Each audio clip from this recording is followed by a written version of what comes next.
నమస్తే, నేను Suresh. Welcome to Suresh cinema. మన ఛానల్లో యాక్టింగ్ క్లాసెస్లో భాగంగా బేసిక్స్ని ఇదివరకే ప్రారంభించాం. కిందటి క్లాసులో బేసిక్స్ని కొంచెం పరిచయం చేశాను. బేసిక్స్లో బాడీ లాంగ్వేజ్, ఎక్స్ప్రెషన్స్, డైలాగ్స్ అని చెప్పుకున్నాం. బాడీ లాంగ్వేజ్, ఎక్స్ప్రెషన్, డైలాగ్స్ సహాయంతో మనం యాక్టింగ్ చేస్తాం.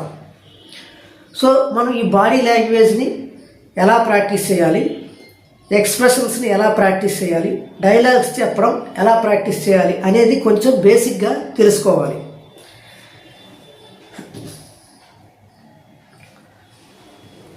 ఫస్ట్ బాడీ లాంగ్వేజ్, ఎక్స్ప్రెషన్, డైలాగ్స్లో బాడీ లాంగ్వేజ్ గురించి ఇప్పుడు కొంచెం చూద్దాం.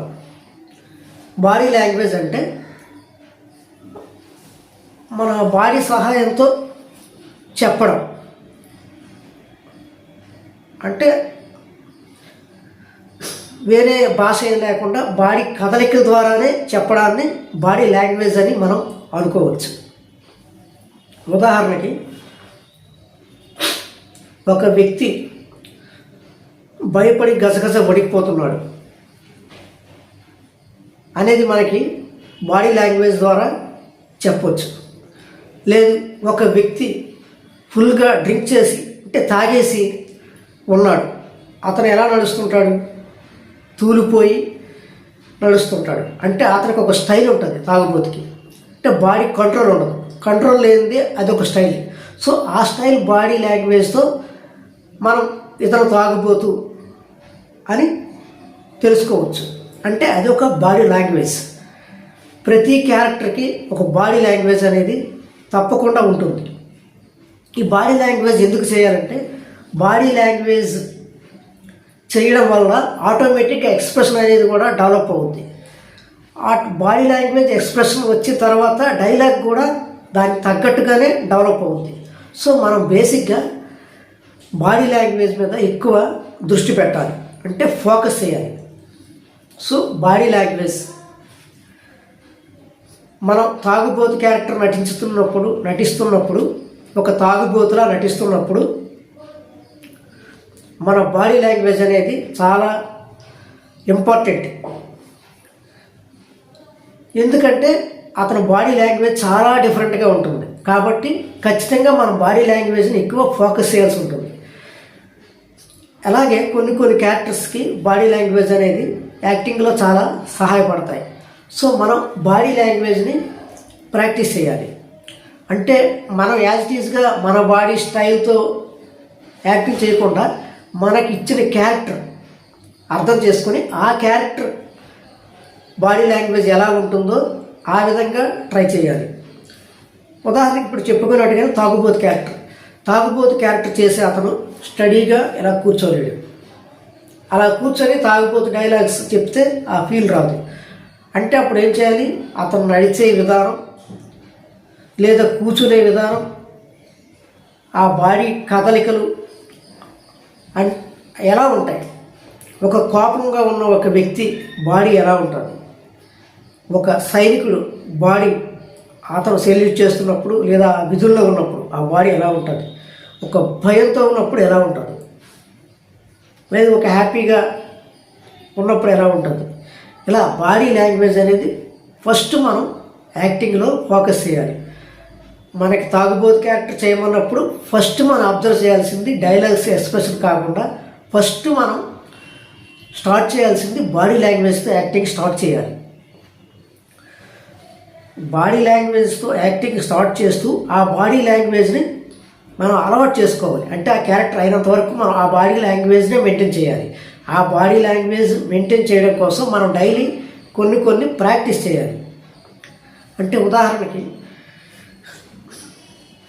మనం ఇది వరకట్లో మనం అద్దం ముందు నిల్చొని ప్రాక్టీస్ చేసేవాళ్ళం బాడీ లాంగ్వేజ్. అది ఇప్పుడు అద్దం ముందు కాకుండా ఒక మొబైల్లో మనం రికార్డ్ చేసుకొని ప్రాక్టీస్ చేయొచ్చు.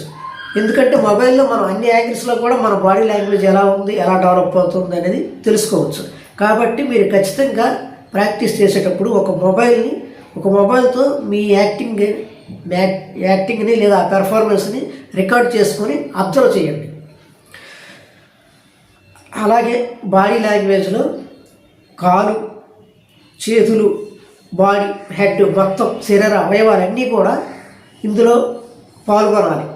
బాడీ లాంగ్వేజ్లో ఒక విధంగా బాడీ లాంగ్వేజ్ ప్రాక్టీస్ చేయడం అంటే మనం 50% యాక్టింగ్ ప్రాక్టీస్ చేస్తున్నట్టే. ఎందుకంటే బాడీ లాంగ్వేజ్ వస్తే ఆటోమేటిక్గా మిగతావన్నీ కూడా మనకి అదే స్టైల్లో ఫాలో అయిపోతాయి. ఇలాగే బాడీ లాంగ్వేజ్ చేస్తూ ప్రతి క్యారెక్టర్కి వీలైతే బాడీ లాంగ్వేజ్ని చేస్తూ ఆ క్యారెక్టర్కి మనం ఒక మేనరిజం అనేది ఇవ్వగలగాలి. అంటే ఆ మేనరిజం అనేది కూడా ఆ బాడీ లాంగ్వేజ్కి హెల్ప్ అవుతుంది. బాడీ లాంగ్వేజ్కి మేనరిజం యాడ్ అయితే ఆ క్యారెక్టర్ అనేది ఇంకా ఐడెంటిఫై, ఇంకా మనకి యాక్టింగ్లో మనకి పర్ఫెక్షన్ వచ్చే అవకాశం ఉంటుంది. ఉదాహరణకి అదొక బాడీ లాంగ్వేజ్. ఆ బాడీ లాంగ్వేజ్ రాగానే ఆ క్యారెక్టర్ ఏంటి అనేది మీకు అందరికీ ఈజీగా అర్థమైపోతుంది. ఎందుకంటే ఆ క్యారెక్టర్కి తగ్గటువంటి ఒక మేనరిజంని క్రియేట్ చేసి ఆ మేనరిజంని ఆ క్యారెక్టర్కి ఎక్కువసార్లు వాడటం అనేది ఎమోషన్స్లో దానికి ఏ సందర్భం అవసరమైతే ఆ సందర్భంలో ఆ మేనరిజమ్స్ పెట్టడం వల్ల ఆ క్యారెక్టర్ అనేది మనకి ఈజీగా అర్థమవుతుంది. అలాగే బాడీ లాంగ్వేజ్ చేసేటప్పుడు మనలా కాకుండా ఆ క్యారెక్టర్లో మనం బాగా ఇన్వాల్వ్ అవ్వాలి. అంటే ఆ క్యారెక్టర్ లాగా మనం బిహేవ్ చేయాలి. ఆ క్యారెక్టర్ బాడీ లాంగ్వేజ్ ఎలా బిహేవ్ చేస్తుందో అలా బిహేవ్ చేయాలి. చెప్పుకున్నట్టు తాగుబోతు క్యారెక్టర్ చేసినప్పుడు తాగిన తరువాత మనం ఎలా ఉంటాము అనేది బాడీ మొత్తం మనం ఫుల్గా తాగేసిన తర్వాత ఎలా ఉంటాం అలాంటి మూమెంట్స్ మనం గుర్తుంచుకొని అది కంటిన్యూస్గా ఉంచాలి. అంటే బాడీ లాంగ్వేజ్ని ఫస్ట్ స్టార్ట్ చేస్తాం. స్టార్ట్ చేసిన దాన్ని ఆ షాట్ అయ్యే వరకు, షూటింగ్ అయ్యే వరకు ఆ క్యారెక్టర్ మనం చేస్తున్నంతసేపు ఆ బాడీ లాంగ్వేజ్ని మనం కంటిన్యూ చేయాలి మర్చిపోకుండా. అంటే బాడీ లాంగ్వేజ్ చేస్తూ డైలాగ్ చెప్పినప్పుడు బాడీ లాంగ్వేజ్ మర్చిపోకూడదు. సో దానికి మనం డైలీ మనకి వీలుగా ఉన్నటువంటివి కొన్ని పవర్ఫుల్గా చాలా డిఫరెంట్గా ఉండేటువంటివి ఫస్ట్ ప్రాక్టీస్ చేయాలి.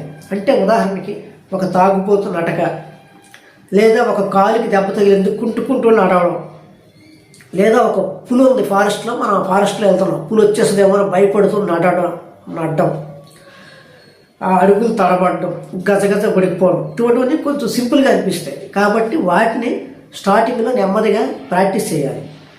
Body language first walking styles కూడా ప్రాక్టీస్ చేయాలి. వాకింగ్ స్టైల్స్ అంటే ఫ్రీగా నడడం, అదే కోపంతో ఫైట్ చేయడానికి వెళ్ళేటప్పుడు ఎలా నడుస్తాం అదే విధంగా నడడం, భయపడుతూ నడడం, లేకపోతే ఫ్రెండ్స్తో సరదాగా నడుస్తాం ఎలా నడుస్తాం, లేకపోతే మనం ఏదో ఒక పనిలో నుంచి రిలీఫ్ అయినప్పుడు, లేదా డ్యూటీలో నుంచి డ్యూటీ అయిపోయింది అమ్మాయి అనుకో రిలాక్స్గా హాయిగా వెళ్ళిపోతాం, అప్పుడు ఎలా నడుస్తాం అనేది మనం ఊహించుకొని వాకింగ్ స్టైలు, బాడీ మూమెంట్స్ అలాంటివి కొంచెం కొంచెంగా ప్రాక్టీస్ చేయాలి. అలాగే పడుకోవడం కూడా ప్రాక్టీస్ చేయాలి. లేదా ఒక ధ్యానం, మెడిటేషన్ చేస్తున్నట్టు, యోగా చేస్తున్నట్టు, ఎక్సర్సైజ్ చేస్తున్నట్టు ఇటువంటి బాడీ లాంగ్వేజ్ని మనం తొందరగా ఈజీగా చేయగలుగుతాం. కాబట్టి ప్రాక్టీస్ చేసేటప్పుడు సింపుల్గా ఉండేటువంటి అంటే ఎక్సర్సైజ్ చేస్తున్నట్టు, యోగా చేస్తున్నట్టు, నడుస్తున్నట్టు ఇటువంటి సింపుల్ బాడీ లాంగ్వేజ్ని ఫస్ట్ ప్రాక్టీస్ చేయాలి. ప్రాక్టీస్ చేస్తూ దాన్ని కంటిన్యూగా అందులో ఉండగలడం అనేది ప్రాక్టీస్ చేయాలి. బాడీ లాంగ్వేజ్ గురించి ఇంకా వివరంగా తర్వాత వీడియోలో మీకు చెప్పే ప్రయత్నం చేస్తాను. ఇప్పుడు మీకు యాక్టింగ్లో బాడీ లాంగ్వేజ్ అంటే ఏంటనేది మీకు కొంచెం అర్థమైందని అనుకుంటున్నాను. సో ఇందులో టెక్నిక్స్ అనేవి నెక్స్ట్ క్లాసుల్లో కూడా చెప్పడం జరుగుతుంది. నెక్స్ట్ బాడీ లాంగ్వేజ్ క్లాస్ అయిన తర్వాత ఎక్స్ప్రెషన్, తర్వాత డైలాగ్స్, తర్వాత కెమెరా ముందు యాక్ట్ చేయడం ఎలా, యాక్టింగ్ టెక్నిక్స్, యాక్టింగ్లో ఎన్ని రకాలు ఉంటాయి, అవి మనం ఎలా ప్రాక్టీస్ చేయొచ్చు, ఇటువంటి విషయాలను తర్వాత వీడియోలో చాలా వివరంగా చెప్పే ప్రయత్నం చేస్తాను. నాకు తెలిసినంత వరకు మీకు చెప్పే ప్రయత్నం అనేది నేను చేస్తాను. ఈ వీడియో మీకు నచ్చితే ఎవరికైతే యాక్టింగ్ మీద ఇంట్రెస్ట్ ఉందో వారికి, అలాగే ఇటువంటి వీడియో చూడాలి అనుకునే ఇంట్రెస్ట్ ఉన్న వాళ్ళకి ఈ వీడియోని షేర్ చేసి అలాగే నా ఛానల్ సపోర్ట్ చేస్తారని ఆశిస్తూ నెక్స్ట్ వీడియోలో కలుసుకుందాం.